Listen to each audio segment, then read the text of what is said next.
Now let's talk about how you can add text and different graphic shapes to your videos. Alright, so that it's easier for you to work with text and graphics, we need to change the workspace we work in. So right now, on top, you can see that we are in editing workspace. So let's switch to graphics. If you don't see this workspace on top, just go to Window, Workspaces, and select Graphics. As you can see, now the layout of Premiere has changed.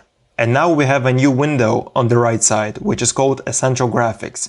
And also, the Tools window has moved here. Let's start with Essential Graphics window. As you can see, there are two tabs, Browse and Edit. Let's click on Edit first. You can see that there is a little icon right here. If you click on it, you will be able to create text, vertical text, rectangle, or ellipse. Or you can do the same if you go to the Tools window. And right here, if you click and hold on the T icon, you will see that you can create text or vertical text. And if you click here on this pen tool, it will expand and you will see that you can create rectangle tool or ellipse tool as well. Let's create a text first. So just click here and select Type tool. Or if you want to use a shortcut, you can just press T on your keyboard.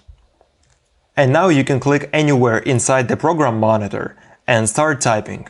So I'm gonna click here and I'm gonna type, "This is text." So now you can see that we have text on screen, and also there was a new file created on the timeline.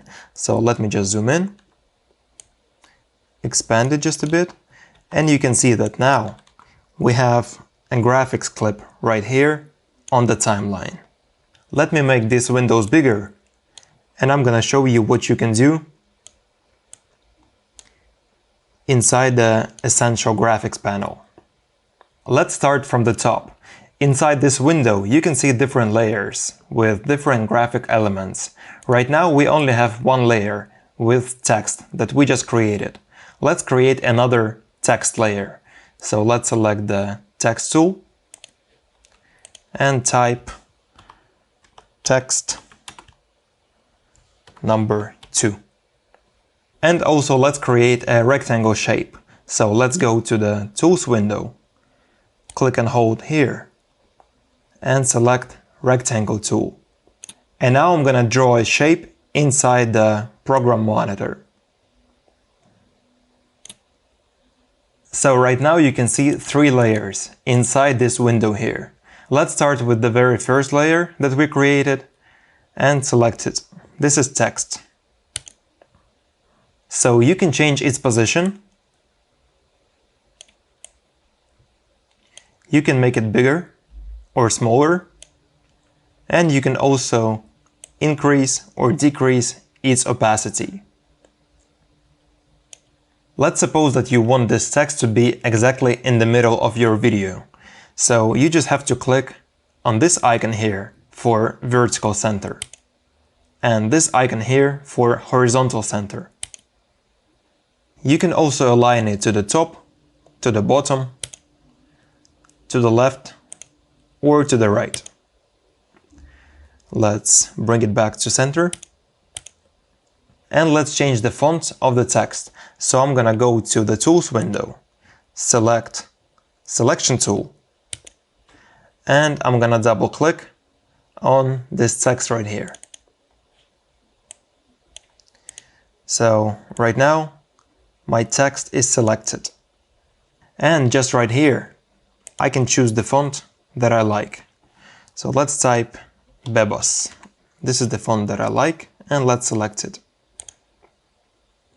And now you can see that the font was changed.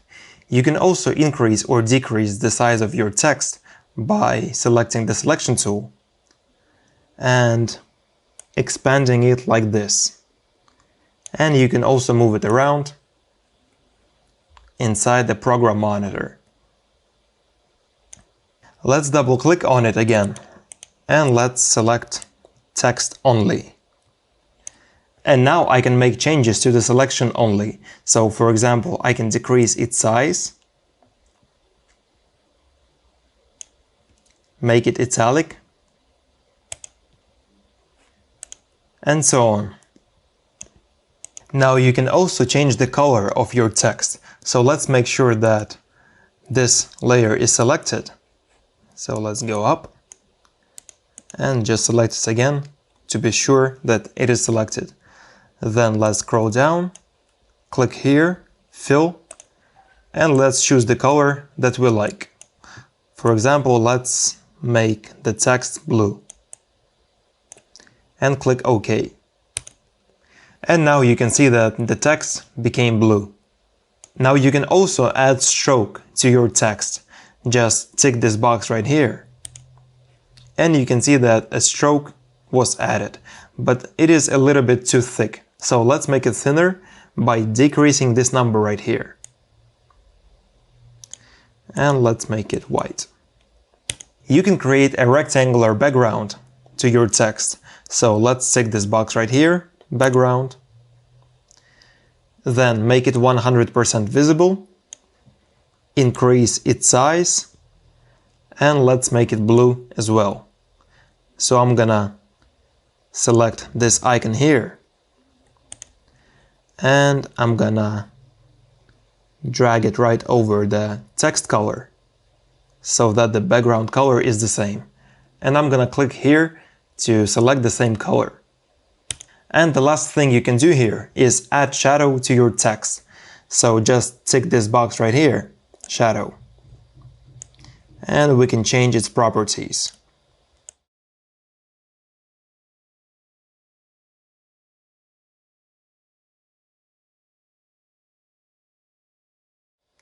Just like that.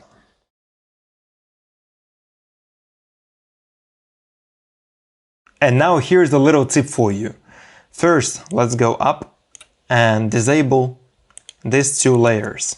So just by clicking this icon right here, you can disable the layers. Make sure that the selection tool is selected. And then if I press Ctrl on my keyboard and hold it, and then move the text around, Premiere will guide me, and I can easily find horizontal and vertical center just like that. Let's turn the rectangle shape back on. So I'm just gonna click this icon here to enable it again. Now you already know that the higher a layer is, the more power it has. So let me just expand the timeline. So right now you can see this clip right here. And if I put this clip on top of it, I will see the clip that is on top. So if I move this clip above clip number 3, I will see it again.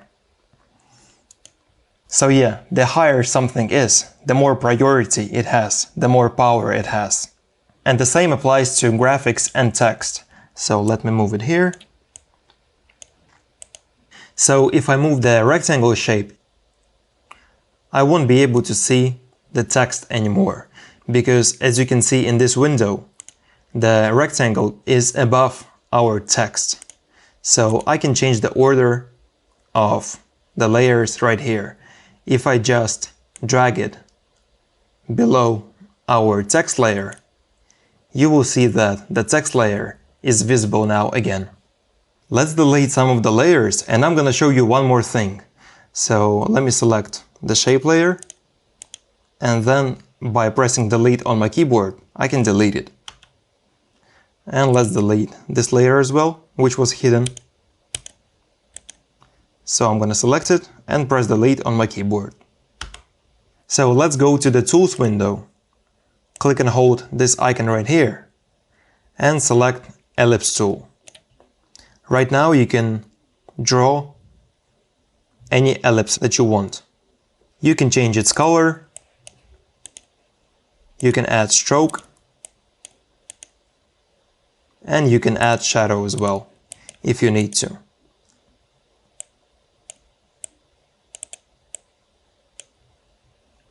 If you decide that you want to change its shape a little bit, just select the selection tool, or just press V on your keyboard.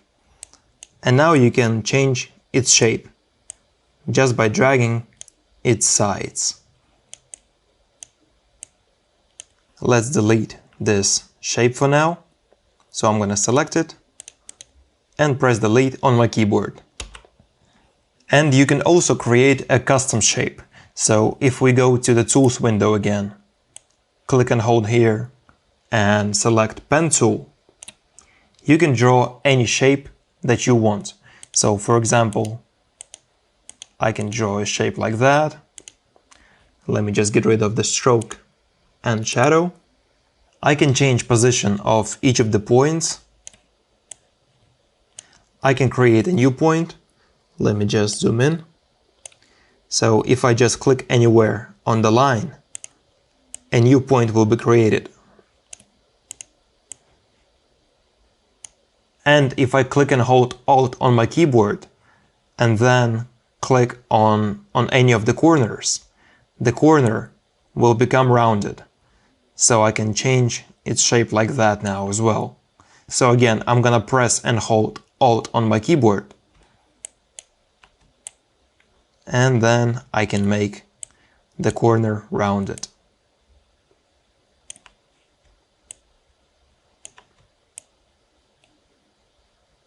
So this is how you can create custom shapes in Premiere Pro. Now if we go to the source window and select the Effect Controls tab, you can see that you have text layer here. Let's expand it, and you can change some of the properties here as well. You can change, for example, the text color, the background color, and so on. But I find the Essential Graphics panel a little bit more convenient when I work with text or graphics. Now let's move on to the Browse tab inside the Essential Graphics panel. So I'm gonna click on Browse right here on top, and then I'm gonna click on Adobe Stock and select Free. And right now you can see a list of different templates that you can use for free in Premiere Pro. But in order to use them, you need to have Adobe After Effects. So if you don't have it, just go to Creative Cloud and make sure that Adobe After Effects is installed. And these are some advanced templates that you can use for your videos. So for example, I'm just gonna drag this template to my timeline. And now you can see the template in action. So I can change the text, for example. So I'm gonna type editing, and it's gonna be changed automatically. So have a look. And this is how templates work. So just go to Browse, find the template that you like, and then you can just import it to your timeline.